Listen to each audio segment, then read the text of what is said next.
বৃষ্টির কারণে পরিত্যক্ত হয়েছে শ্রীলঙ্কা ও নেপালের মধ্যকার ম্যাচ। পয়েন্ট ভাগাভাগি করে নিয়েছে দুই দল।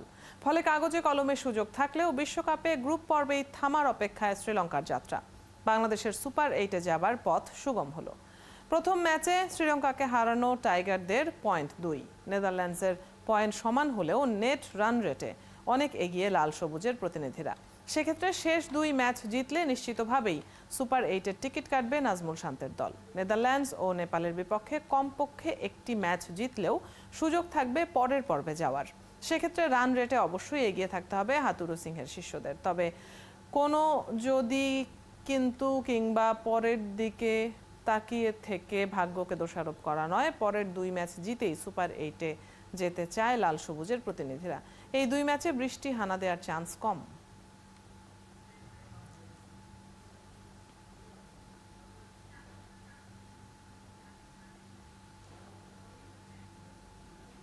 বাংলাদেশ দলের সুপার 8-এ যাওয়ার সম্ভাবনা কতটুকু এবং সেক্ষেত্রে হিসাবের অঙ্কটা কেমন হবে তা নিয়ে একটু আলাপ করে বুঝে নিতে চাই। আমাদের সাথে সেই আলাপে যুক্ত হচ্ছেন বাংলাদেশ ক্রিকেট বোর্ডের নির্বাচক আব্দুর রাজ্জাক। স্বাগত জানাচ্ছি আপনাকে একাত্তরে। বাংলাদেশ দলের সুপার 8-এ যাওয়ার সম্ভাবনা আপনি কতটুকু দেখছেন? সেক্ষেত্রে হিসাবের সমীকরণটা কি? আসলে যদি দুইটা ম্যাচ জেতা হয় তাহলে তো আসলে কোনো সমীকরণ নেই, স্ট্রেট ওয়ে চলে যাবে বাংলাদেশ। আবার ইভেন যদি এরকমও হয় যে দুইটার মধ্যে একটা জেতে তাহলে আসলে রান রেটের ব্যাপার থাকবে। আর যেহেতু শ্রীলঙ্কা ম্যাচ আসলে পোস্টপন্ড হয়ে গিয়েছে, তো সেটার জন্যই আসলে মেইনলি যে একটা ম্যাচ জিতলেও সেখানে একটা চান্স থেকেই যাবে বাংলাদেশের। কিন্তু আমি আশা করব যে বাংলাদেশ টিম দুইটা ম্যাচ জিতেই আসলে সুপার 8-এ যাবে আর কি। দলের টপ অর্ডারের ধারাবাহিক একটা ব্যর্থতা চলছে। সৌম্য, লিটন, সাকিব, শান্ত নামগুলো বড় হলেও রান বড় হচ্ছে না। কি বলবেন এই বিষয়ে? আসলে আমেরিকা পার্টে কিন্তু টপ অর্ডার খুব বেশি একটা অন্য কোনো টিমেরও যে খুব বেশি কোনো ভালো কিছু করেছে সেটা কিন্তু না।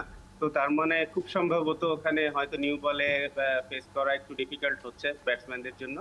তো আমি খুবই আশাবাদী যে ওয়েস্ট ইন্ডিজ পার্টে গিয়ে আমাদের টিমের টপ অর্ডাররা ব্যাক করবে আবার। তো আসলে যেহেতু এখানে দেখা গিয়েছে শ্রীলঙ্কা টিম, সাউথ আফ্রিকা, বাকি যারা ইন্ডিয়া যারাই খেলেছে, তো তাদেরও কিন্তু ওই একই অবস্থা হয়েছে। যুক্তরাষ্ট্রের পিচ কন্ডিশন তো মাহমুদুল্লাহ হৃদয়ের জন্য একই। তাহলে তারা রান পেলে অন্যরা ধারাবাহিকভাবে ব্যর্থ হচ্ছে কোন যুক্তিতে, বা এটার পেছনে আপনার কি মনে হয় কারণ? ডেফিনেটলি এটা তো অবশ্যই, ওরা দুইজনই খুব ভালো ফর্মে আছে।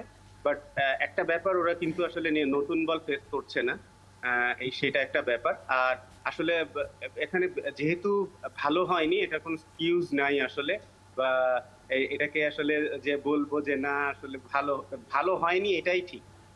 আসলে অন্য কোনো টিমের কথা, যেহেতু কন্ডিশন একটা বড় ফ্যাক্ট ক্রিকেটে, তো আমরা যেটা দেখেছি যে নিউ ইয়র্কের উইকেটে কিন্তু আসলে ওরকম হয়নি, ইভেন আমাদের ডালাসের উইকেটেও আসলে খুব একটা ভালো হয়নি।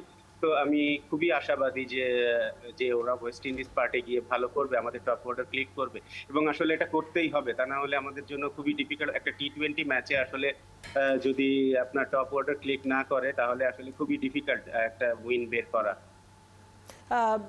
এমনিতে সব মিলে মানে বাংলাদেশ টিম নিয়ে আমরা আলোচনা করছিলাম। এবার বিশ্বকাপ নিয়ে ফেভারিট কিংবা মানে বিশ্বকাপ নিয়ে কোনো ধরনের প্রেডিকশন করতে চান কিনা?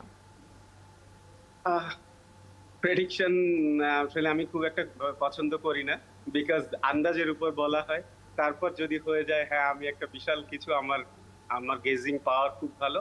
এখানে টি-20 ফরম্যাটে এবার যে ধরনের খেলা হচ্ছে, আসলে এবার আর বলা খুবই কঠিন, খুবই কঠিন। তো তারপরেও আসলে আমার কাছে যেটা মনে হয়েছে যে ইন্ডিয়ার টিমের খুব ভালো একটা চান্স আছে চ্যাম্পিয়ন হওয়ার।